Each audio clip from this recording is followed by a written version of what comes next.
माननीय सभासदों, माननीय अध्यक्ष जी,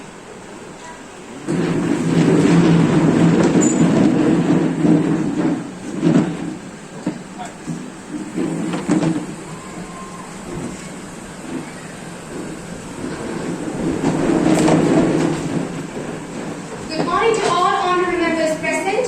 Let us take the first item in the agenda, oath or affirmation of the two newly elected members to the House. Secretary General, please. Ms. Arati Saha, who stands elected from Midnapur constituency of West Bengal, will now take oath for affirmation. Ms. Arati Saha, please.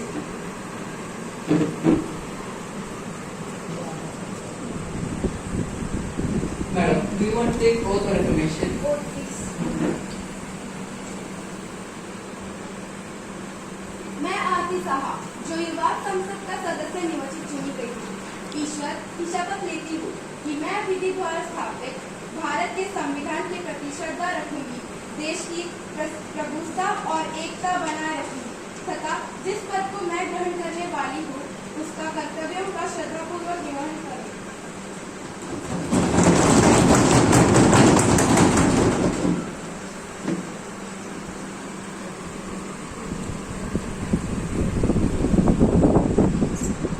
Sri Niranjan Das, who stands elected from Mumbai North constituency of Maharashtra, will now take oath for affirmation.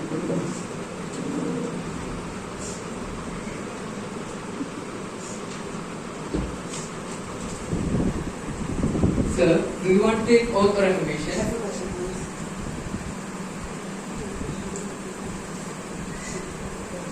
I, Niranjan Das, have been elected a member of Youth to Parliament solemnly assume that I will bear true faith and allegiance to the Constitution of India as by law established, that I will uphold the sovereignty and unity of India, and that I will faithfully discharge the duty upon which I am about to enter.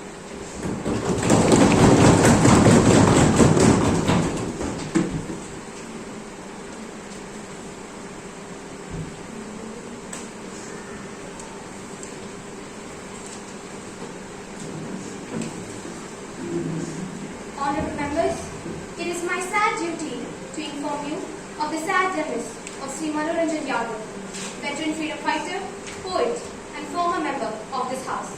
Yadav ji was an eminent writer who has inspired hundreds of freedom fighters through his patriotic songs. During the Quit India struggle, he was only 15 years of age. He was imprisoned and cruelly beaten by the British police. He passed away on 20th of October 2022 at the age of 94. With your permission, may I pay tribute to Sri Manoranjan ji.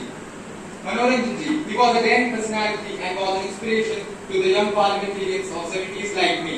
His contributions as an active parliamentarian and as a freedom fighter will be remembered at all times.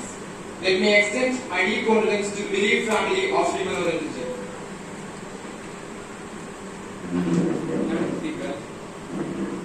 Madam Speaker, let me share my deep concern and sentiments expressed by you and Honorable Prime Minister on the sad demise of Sri Manoranjan ji. Sri Manoranjan ji was a unique personality. As a parliamentarian, he was unique. He was a man of principles who never surrendered them for the sake of selfishness. I still remember the emotional but inspiring speeches delivered by him in this House on the occasion of various national issues. His impressive comments on various issues always guided the House in the right direction and take mature decisions. He top to bottom, he was a true patriot. He had always argued for the upliftment of the downtrodden, especially the working class. His death is a great loss to the nation. In this hour of grief and pain, let me share my party's deep condolence to the bereaved family of Sri Manoranjan ji. Honorable members, as a mark of respect to the departed soul, let the House stand in silence for a while.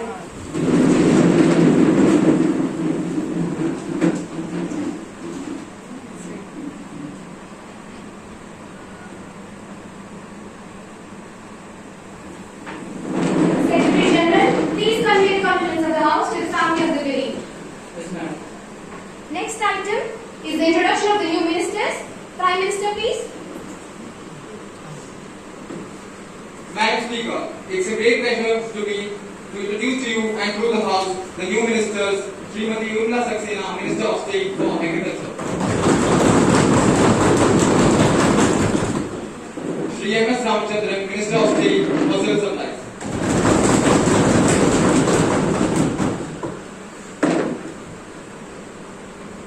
Now the question hour begins. Question number 101, Srimati Krishna Priya Manoj. Madam Speaker, a report of the Public Health Foundation of India reveals that diseases due to unhealthy foods and changing lifestyles is accounted for nearby 60% of deaths in India. After liberalization, India opens its doors to multinational food companies such as Kellogg's, Pringles, McDonald's, Pepsi-Cola, etc., which are selling their products that may have toxic ingredients. Ma'am, in this light revelations, will the Minister of Health and Family Welfare be pleased to state the measures taken by the government to protect the health and safety of the public, especially the kids? Minister for Health and Family Welfare, please. Madam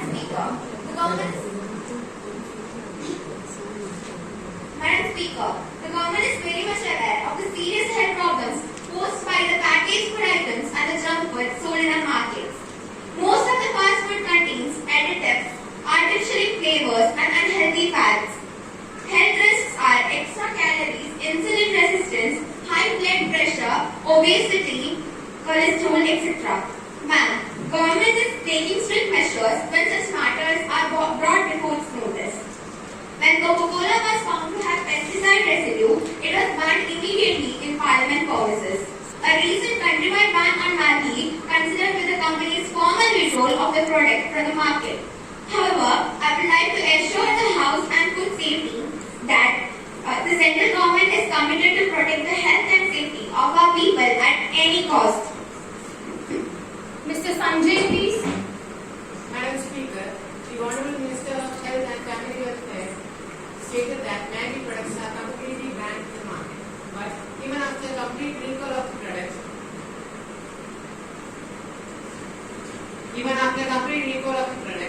very small department stores still have these items in their store. So I would like to know from the Minister why the center has not banned Maggi products from the market. Minister, please. Madam Speaker, the action taken by the Maggi issue is based on the best scrutiny and law. The strict action will be taken if samples are found unsafe for consumption. Food Safety and Standard Authority of India has directed Nestle Ltd to stop the production, processing and import. As pointed out by a honorable member, it has come to the notice of the government that these items are still available in the market. This is because the demand for old staple like Maggi won't die out easily. Students studying in paying guest accommodation found it convenient to cook. It may take some time for the people to get detached from such products. However, I would like to say that along with implementing laws, people should be properly educated about the effects of such products. Yes, Mrs. Rashida, please. Madam Speaker, the Honourable Minister has stated that the mere passage of laws alone cannot ensure the food safety and security of the general public. If so, I would like to know from the Minister what measures the government contemplates to educate people about the evil effects of packaged and junk foods. Ma'am, it's also a matter of great concern that some celebrities try to mislead people through advertisement. So, I would like to know from the Minister whether the government has any plan to take any action against the brand ambassadors. Minister, please. Ma'am, the Consumer Ministry has a number of programs to educate the people about the ill effects of such products. The government has plans to sensitize school children through seminars and short films with the help of media. But the government cannot act in its haste. It has to strictly follow the norms and rules. It includes the strict implementation of existing laws and sensitive the people through media. Ms. Kirtana Ramesh, please. अध्यक्ष महोदय, आजकल मांगी की कर्मचारीगण नौकरी न होने के कारण बहुत कष्ट कर रहे हैं। नेस्ले के एक कर्मचारी ने हफ्ते पहले खुदकुशी कर डाली है।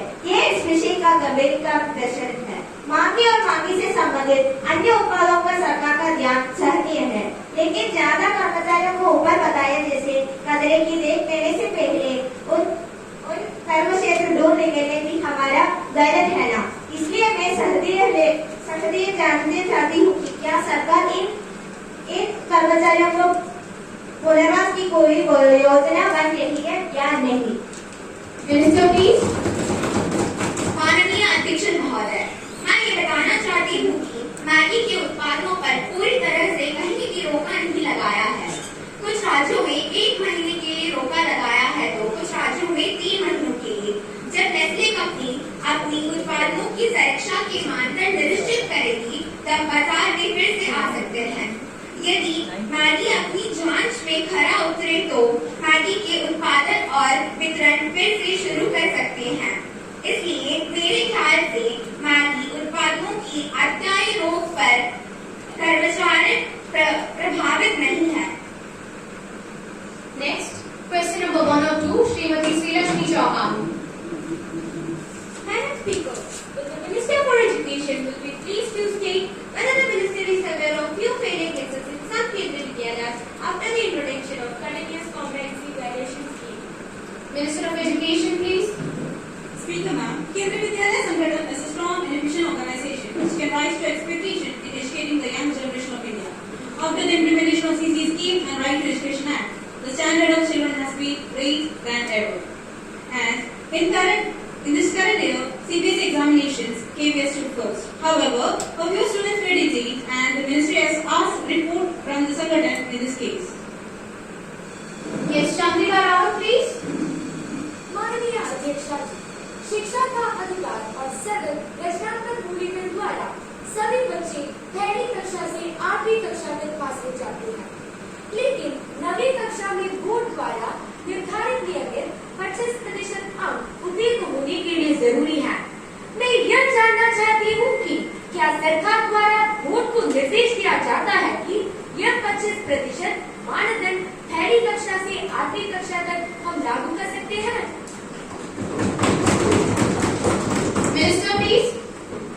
माननीय अध्यक्ष महोदया, शिक्षा के अधिकार अधिनियम के अनुसार 1 से 8वीं कक्षाओं के छात्रों की विद्या के अवकाश हम रोक नहीं सकते, लेकिन 9वीं कक्षा में होते ही यानी 14 साल के होते ही प्रतिस्पर्धाओं का सामना करने के लिए उन्हें तैयार करना अनिवार्य है। इसलिए उच्च कक्षा में प्रवेश के लिए न्यूनतम मार्क्स का मानदंड रखा गया है। सभाओं में ये वचन देती हूँ कि कुछ कक्षाओं में कुछ छात्रों की असफलता के कारण ढूंढ निकालने के साथ साथ भविष्य में परिणाम की गुणवत्ता बढ़ाने हेतु सुधारात्मक कदम भी उठाएंगे। Next, question number 103, Mrs. Gayatri Verma. Madam Speaker, Delhi Ministry of Commerce and Industry needs to state: first, what is the present strategy regarding foreign direct investment? Second, what has been the progress in improving the ease of doing business in India? Minister of Commerce and Industry, please. Madam Speaker, government is always in favor of foreign direct investment. We cannot reject these proposals. It helps in the inflow of capital and technology in India. It also helps in serving and improving the economy as a whole. We are looking for the place where the action happens, the state. Each and every state must be taken on board for the larger visions of doing business, and the grassroots must be reached where a business establishes themselves. In that respect, we have interacted and still are continuing to interact with the states. Yes, Srimati Sunita Jackson, please. Madam Speaker, may I know from the Minister what about the numerous licenses and inspections reflected on the business in India? Minister, please. Madam Speaker, the criteria that has been used to place us at the 142nd position is still in question. The survey was done only in Delhi and Mumbai, and I think the Indian average would have been much better if the industries up in the south and north, such as Ludhiana, were taken into consideration. But yes, we must move up on that index and so that Indians do recognize the ease of doing business. Next, question number 104, Mrs. Vaishnavi. Speaker Madam, I wish to draw the attention of Railway Minister for release to the sad plight prevailing in her ministry. I regret to say so, but it seems that the minister has surrendered her entire operation to the hands of the Providence. The accident and casualty rate are among us the highest in this planet. But the most disgusting are the infrastructure and allied services like maintenance of coaches, catering services and railway reservation services. Continued negligence and callousness of Home Ministry has resulted the Indian Railway for all sorts of mafias like catering mafia, ticket booking mafia and whatnot. Please come to the question. Yes, madam. I'm coming to the question. Could the minister please state the quantum of the railway coaches operated by the Indian Railway past their expiry date and on what ground? Minister of Railways, please. Madam Speaker, as the Honourable Member has stated, Ministership of Railway is not an environment job. Due to the huge escalation of passenger traffic, railways are operating for Excalibur to meet the demand. Now the question hour is over. Next item, breach of privilege. माननीय अध्यक्ष महोदय, एक गंभीर विशेषता का कहानी कार्य कोलकाता के एक मुख्य समाचार पत्र में हुआ है। सार्वजनिक लेखा समिति समाचार पत्र ने कपट आरोप हाउसत लगाया है। अतः आपसे मेरी यही विनती है कि इस मामले पर एक प्रश्न उठाने का अवसर मुझे प्रदान करें। श्रीमती सुभाषिनी, क्या इस विषय पर आपने पहले सूचना दी है? आपको उक्त समाचार की प्रतिलिपि सहित उचित सूचना देनी होगी, तभी मैं इस पर विचार करूंगी। अध्यक्ष महोदय, मैं इस विषय पर आज सुबह 10 बजे को सूचना दे चुके हूँ। वो मेरे पास आते ही मैं इसकी जांच करूंगी और आपको मेरा निर्णय अवगत कराऊंगी। Now, papers to be laid on the table. Minister of Railways, please. Madam Speaker, I beg to lay on the table a copy of the following papers. First one, Memorandum of Understanding between Hongar Railway Corporation and Ministry of Railways for the year 2021. Second one, a copy of the report on the progress made in the intake of SC or ST against vacancies reserved for them in the railways for the year ending 31 March 2021.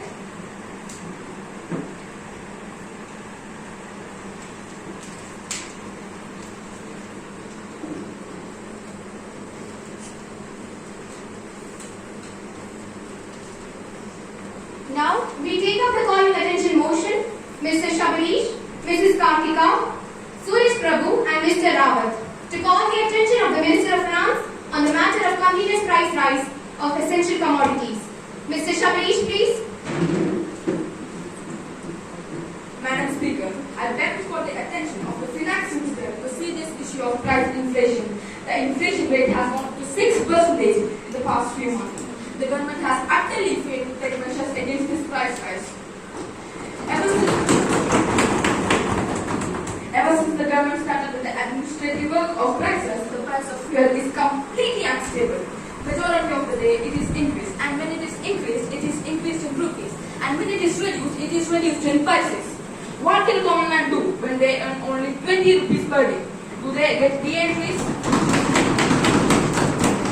All this because of lack of public opinion and lack of public concern. Mr. Finance Minister, are you aware of these problems? Madam Speaker, this reveals the technical failure of this government in the field of planning. Honorable Finance Minister, I request you to make a statement regarding this issue. Otherwise, accept the administrative lapse and quit the office to minimize the miseries of the people. Minister of Finance, please. Madam, Honourable Member Mr. Shabarish failed to assess the real nature of the problem. The government is very much concerned with the gravity of the problem of inflation. The Cabinet has met several times and already made extensive deliberation on this matter. Drought and delay in the arrival of monsoons have had a deep impact in the production of vegetables. Delay in the arrival of monsoons may cause a slight decline in the production of food grains. In this context, the Union Government has already instructed the state governments to take stern actions against traders involved in black marketing and hoarding of essential commodities. The wide variation in prices is mainly due to seasonal factors. Madam, the Honourable Member had just mentioned about the decontrol of prices of petroleum products. It's not a new policy change. Fluctuations in prices in the international market will surely affect our economy. Madam, you are misguided. Please maintain the silence of the House. Madam, even the government is trying its best to minimize this inflationary trend. Madam, the government assures the House that the government's intervention in the market will surely result in the lowering of the prices within the few weeks. The government has decided to import items from neighboring countries like Iran and other friendly nations like Indonesia. These measures will definitely show the results in the coming weeks. Mrs. Kartika. Madam Speaker, Honorable Minister of Finance has been making seasonal taxes for the present inflationary trend. But I feel Honorable Minister's reasoning has no relevance at all. The entire phenomenon is the net result of the budgetary policy of the government. During the budget session itself, we have warned the Honorable Minister that reduction in export duty of food grains and other essential articles may result in steep rise in prices in the internal market. Removal of the ban of export of food grains actually resulted in a serious situation. The prices of life-saving medicines are also on the rise. The government has made policy change just for helping big business houses. It's a very serious situation. I request Honorable Minister of Finance to take immediate steps to curb the excessive rise in prices and save our people. If not, it's better to step back from your power at the earliest. Minister, please.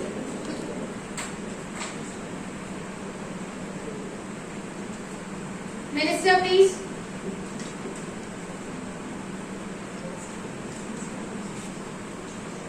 Mr. Rawat. Madam, a democratic government cannot become irresponsible. It is unbearable, and the government is not ready to change the unpopular policies. We demand strong action on the part of the government. Otherwise, it is better to wait power and face people. Minister, please. Madam, let me emphasize the government's commitments to the people of our nation. Our government has already taken the decision to import food grains from neighboring countries. We have enough buffer stock of food grains to meet any eventualities. Madam, the government ensures the House that the excessive rise in prices will not be there in the coming weeks. But the honourable members sitting on the other side, let me remind you that a democratic government has every right to remain in power as long as it gets majority support in the House. So do away with the dream of de-establishing this government through false propaganda. I request the members of the opposition to cooperate with the government in solving the problems of our people in a creative way. Let us believe our Minister of Finance and wait for the measures of the government's reasons. Next is the legislative business. Honorable Minister for Civil Supplies and Consumer Affairs to introduce the bill. Madam Speaker, I beg to move for to introduce the bill. Further, the Consumer Protection Act 1986. The question is that leave be granted to introduce a bill further to amend the Consumer Protection Act 1986. Those who are in favor of it will say aye. Ayes. Those who are against it will say no. Noes. I think the ayes have it, the ayes have it, the ayes have it. Madam Speaker, I introduce the bill.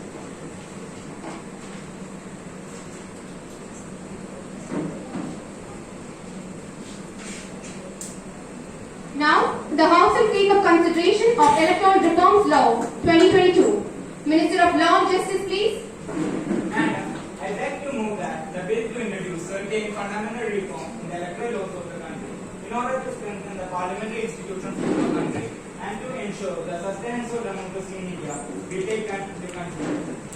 Madam, the House is very much aware of the fact that in 1950 we started as a republic upholding high principles such as democracy, secularism and social justice. And parliamentary form of government in India, though it had several failings and pitfalls, have received worldwide acclaim. But now our democracy is at a crossroad because the people of our country in general and the youth, the youngsters of our country, they are fed up, they are unhappy with the electoral laws prevailing in the country at present. Madam, the Transparency International, which exposes corruption among public officers and officials worldwide, had rated India 69 in the list of 90 most corrupt countries. We know corruption is an endemic as well as an epidemic. It happens in India mainly because of monopolization of political power. There is a general consensus that a thorough electoral reform are urgently required in order to ensure the credibility of parliamentary institutions and practices in India. Therefore, the government has brought forward this bill before this August House. The salient features of this bill are: the bill defines electoral reforms comprehensively to include not only electoral process but also the role to be played by recognized political parties, candidates and also the electorate in general. The bill prevents any individual from becoming a member in any legislative bodies in India, including parliament, state assemblies, legislative councils, more than 3 terms. Besides, the bill proposes to fix 75 years as an upper age limit for candidates contesting the election. In local self-government bodies, no individual can be a member in more than 2 terms. The upper age limit fixed here is 70. The bill prescribes certain educational qualifications for the persons contesting an election. For the persons contesting for parliamentary elections, the minimum educational qualification fixed is a graduation, whereas for a state legislature, it is a pass in class and examination, and for local government elections, no educational qualification is suggested. Another highlight of the bill is that it prevents a person to contest election in more than one constituency at a time. The bill also contains a provision for recall. This means that the voters must have the right to recall, that is, they call back their representative if they are unhappy with their representative or their representative failed to keep up the electoral promise. And also, there is a proposal in the bill to increase the security deposit to ₹1 lakh to eliminate non-serious candidates from the election race. Madam, our parliamentary form of government can win the confidence of people only if these above-mentioned reforms are carried out. So, I am confident that all honourable members of this August House, irrespective of party affiliation, will welcome this bill. Concluding with these words, I now move the Electoral Reforms Bill 2022 be taken into consideration. Motion moved that the bill to introduce certain fundamental reforms in the electoral laws of India be taken into consideration. Mrs. Urmila Chauhan. Madam Speaker, I rise to support this bill. I hope all of us will agree that India, which is the largest democracy in the world, badly needs a comprehensive electoral reform to face the challenges of the 21st century. Madam, I would like to say that there are no two opinions on this bill, and I am quite sure that everybody in this house, to whichever party he or she belongs, is bound to support it with full conviction. I hope all of full conviction. It is a very good piece of law. However, I have one suggestion to submit before you for the consideration of this House. Clause 4 of the bill proposes to introduce certain minimum educational qualification to the contesting candidates. Generally, I welcome such a proposal, but I appeal the Minister to exempt the SC and ST candidates from this particular provision. With these words, I strongly support the bill. Srimati Insha. Madam Speaker, I have certain reservations to accept this piece of legislation in its present form. I even suspect the time selected to introduce such a bill in the House in a post-haste manner. The general elections are round the corner. The government could not do anything so far for the welfare of the people for the last 4 years. Madam, the government has lost its entire credibility due to its unpopular and anti-democratic policies. The level of corruption has increased substantially in India during the past 4 years. The prices of all essential commodities are going up every day with rocket speed due to the wrong and faulty economic policies being followed by the government. I think, Madam, this has been sensed and anticipated by the government. That is why I feel that at the 11th hour, just to pacify the feelings of the people, the government has come forward with such a bill. Madam, coming back to the bill, I would like to say that the legislation which has been brought forward now is full of flaws, and I think a popular revolt on mass agitation is in the offing. Mr. Nandakishore. Madam Speaker, the opposition leaders alleged that the bill is piloted without taking the major political parties into confidence in swap from truth and facts. The honorable member must be knowing that lawmaking is a very complex and complicated task. The Minister has done proper research and homework, and she had a wide ranging of consultations and concern before the final drafting of the bill was prepared. The bill is an humble attempt to curtail corruption at political levels by preventing monopolization of powers by few people permanently. Mrs. Renuka Sharma. this House, I appreciate the spirit of the government in bringing forward this bill. But I have to say that this bill should be suitably amended before it is being passed. The provision in the bill which prevents a person from contesting more than one constituency is highly objectionable. Sometimes political parties may be forced to field their prominent leaders in more than one constituency because they feel like their service is quite essential for the nation. Once she has to relinquish, but her service as a member of parliament is more important in comparison with the expenditure incurred by conducting by-elections. Anyhow, I can't accept this bill in its present form. Ms. Aishwarya? Madam Speaker, the greatest achievement of Indian democracy is that it has survived unfractured for 75 years. 121 crore people, more than the combined population of South America and Africa, live as one political entity under condition of freedom. There is no depth for law in our country. It is the execution that is faulty. Unimplement law, that is the paper tiger merely, invites public ridicule. So I request the Honourable Minister to strengthen the various provision of the bill so it can be effectively implemented and executed. With these words, I strongly support it. Ms. Mayuka? Madam Speaker, I thank you, Madam, for giving me an opportunity to participate in the debate. I will not take much of the houses because the learned speakers before me have already dealt with it at large. And the only thing I would like to point out is to enhance the amount of security deposits and equal. And if the bill is passed out in the present form, then only the rich man can contest the election. So I appeal the Honourable Minister to drop this proposal, and I hope that the government understand my point. Anyhow, I cannot support this bill in the present form. Minister for Law and Justice, please. Madam Speaker, I am grateful to all members who have supported this bill, and I am also grateful to those members who have given their constructive criticism and the valuable suggestions. I hope I have answered most of the points raised by the honourable members in the girls' houseman speech. I once again thank and seek everybody's attention, cooperation and their support for the smooth passage of this bill. That the bill to introduce certain fundamental reforms in the electoral laws of India be taken into consideration. Those who are in favour of it will say aye. Aye. Those who are against it will say no. No. I think the ayes have it, the ayes have it, the ayes have it. The motion is adopted. Now the question is that clause 2 to 7 stand part of the bill. There is one amendment in clause 4 by Mrs. Urmila Chauhan. Are you moving it? No, ma'am. Now the question is that clause 2 to 7 stand part of the bill. Those who are in favour of it will say aye. Aye. Those who are against it will say no. No. I think the ayes have it, the ayes have it, the ayes have it. Motion is moved that the bill is passed. Those who are in favour of it will say aye. Aye. Those who are against it will say no. No. Now the House is adjourned to meet again tomorrow at 11 a.m.